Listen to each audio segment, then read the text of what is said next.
তাহলে গাইজ আমরা 2007 সালে যে মাধ্যমিক পাশ করেছিলাম একসাথে সকল বন্ধুদের আজকে একটা মিলন মেলা করেছি, চড়ুই ভাতের আয়োজন করেছি, ঠিক আছে? তো সবাই বিসমিল্লাহ বলে একটু খেজুর দিয়ে শুরু করো, ঝটপট ঝটপট তাড়াতাড়ি তাড়াতাড়ি বিসমিল্লাহ বলে। আপনি কি দিয়ে শুরু করছেন? লেবু দিয়ে? না, খেজুর দিয়ে শুরু করছি। আপনিও কলা খাচ্ছেন? আমি আঙুর। আঙ্গুর? আমাদের একজন ব্যাপারী আছে, ব্যাপারী।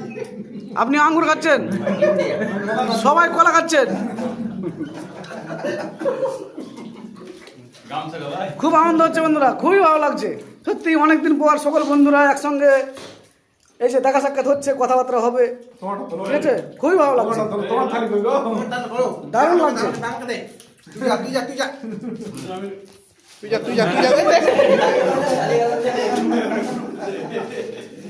তাহলে বিসমিল্লাহ বলে আমি শুরু করলাম। ওকে ওকে ওকে ওকে, যাক, thank you guys. Okay, thank you.